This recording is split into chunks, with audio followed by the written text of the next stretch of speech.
प्रिय छात्रों, आज आपके क्लास में हम फिर उपस्थित हुए हैं जानकारी के साथ। आज आप लोगों को हम बताएंगे छंद के बारे में। छंद क्या है, कितने प्रकार के होते हैं और छंद में कौन से छंद परीक्षा में उपयोगी हैं।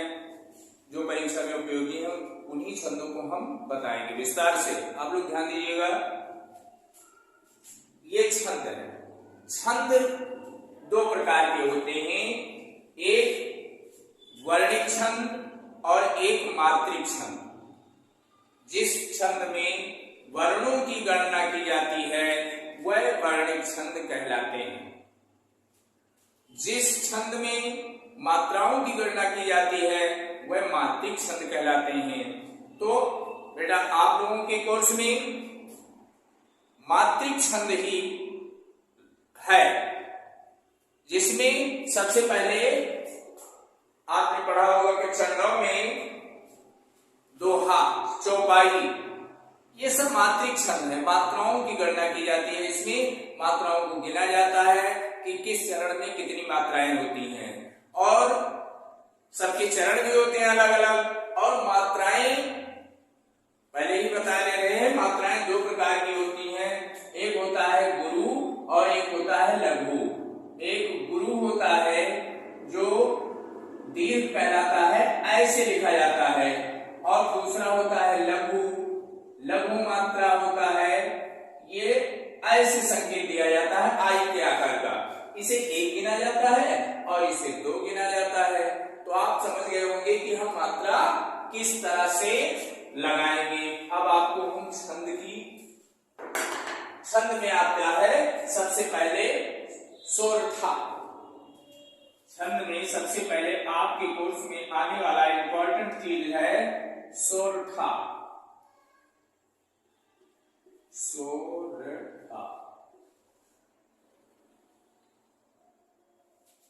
परिभाषा देखें। यह छंद दोहे का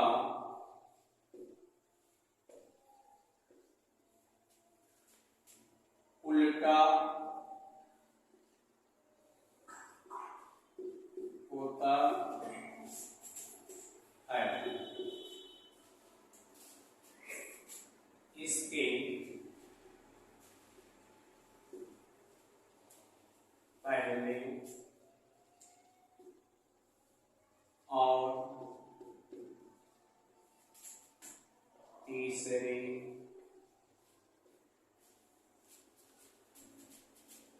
चरण में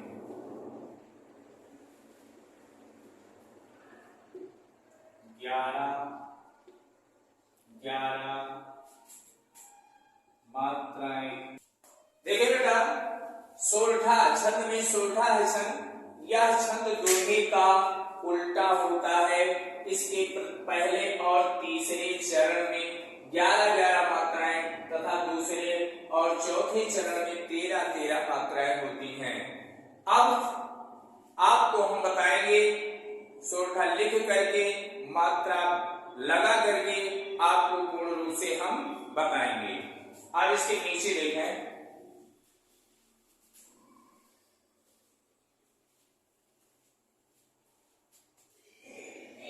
देखिए बच्चों, सुनि केवट के बैन प्रेम लपेटे अटपटे। यहाँ पर शब्दों पर और मात्राओं पर ध्यान देना है, क्योंकि ये मात्रिक छंद है। ये सोरठा मात्रिक छंद है। इनमें मात्राओं का ध्यान बहुत रखना जरूरी है, नहीं तो उदाहरण आपका गलत हो जाएगा। सुनि केवट के बैन प्रेम लपेटे अटपटे, बिहसे करनायन सितई जानकी लखन तर। अब आप लोग मात्रा लगाने का नियम जाने। जैसे बिना मात्रा का शब्द, बिना मात्रा का अक्षर, छोटा या छोटी, छोटा हो, ये ऐसे शब्दों में हम केवल लघु का प्रयोग करते हैं। गुरु लघु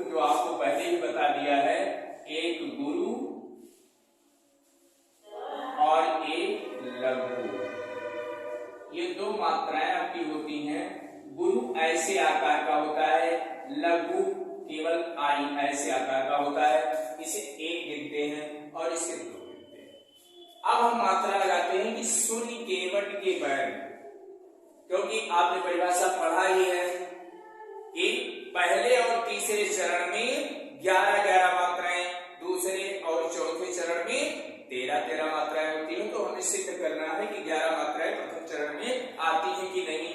अगर आती है तो सही, अगर नहीं आती है तो गलत है। देखें शून्य केवट, अब यहाँ पर छोटा ऊ का मात्रा है, अब हम मात्रा लगाते हैं। छोटा ऊ का अगर मात्रा है तो आई से लिखते हैं मात्रा।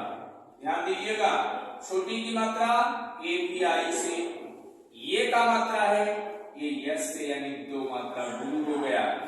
यहाँ भी एक, यहाँ ये का मात्रा 2, यहाँ भी यस के आकार का क्योंकि आय का मात्रा है, यहाँ भी आई, फिर आय का मात्रा क्योंकि इसमें संयुक्त अक्षर यानी 2 अक्षर मिले हुए हैं, पा में रात भी लगा हुआ है इसलिए ये बड़ा हो गया और बड़े को गुरु कहते हैं।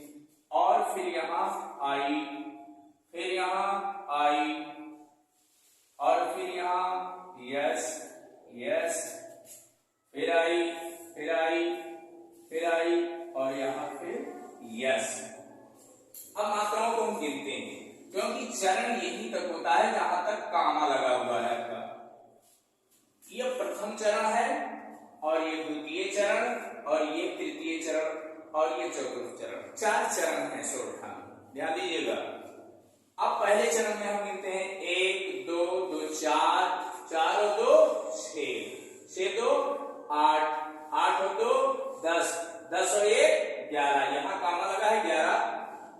पहले चरण में 11 पूरा हो गया, समझ में आई बात। अब दूसरे चरण में चलते हैं, 2 और 1 3, 3 1 4, 4 2 6, 6 2 8, 8 2 10, 10 और 1 11, 11 और 2 13।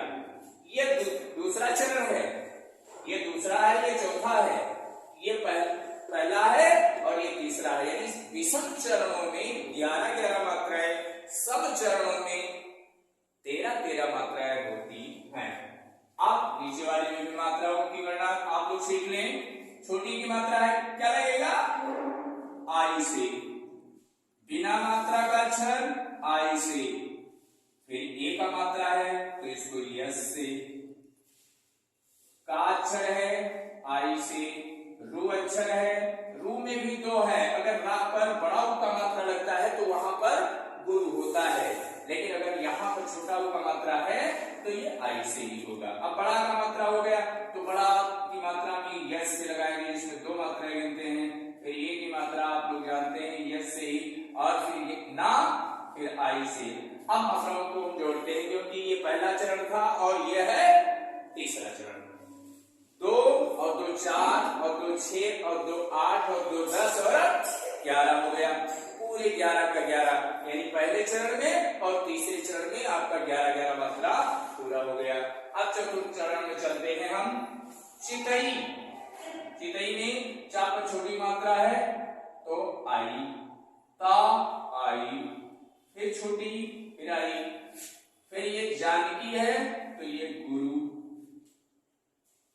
लघु, गुरु, क्योंकि बड़ी की मात्रा है और यहाँ लघन में कोई मात्रा नहीं है, यहाँ लघु लघु लघु, और तल ता में भी कोई मात्रा नहीं, यहाँ भी लघु, और ना पर छोटा मात्रा है इसमें भी लघु।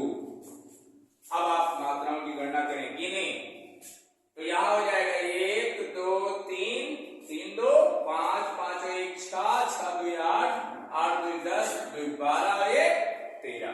पूरा का पूरा आपको समझा दिया कि सोरठा में पहले और तीसरे चरण में 11-11 मात्राएं, दूसरे और चौथे चरण में 13-13 मात्राएं होती हैं। अगर ऐसे भी न समझ में आया हो तो एक और याद कर लीजिए कि यह दोहे का उल्टा होता है। इसके सम यानी विषम चरणों में, ये और 3 विषम हो गया, विषम चरणों में 11-11 मात्राएं और सम चरणों में 13-13 मात्राएं होती हैं। अब सोरठा था आपको बता दिए हैं। पूरी तरह से हम ये जान गए कि आप लोगों की समझ में आ गया होगा। अब इसी वाणी के साथ हम वाणी को विराम देते हैं और अगले दिन फिर आपको मिलेंगे। तब तक के लिए धन्यवाद। जय हिंद।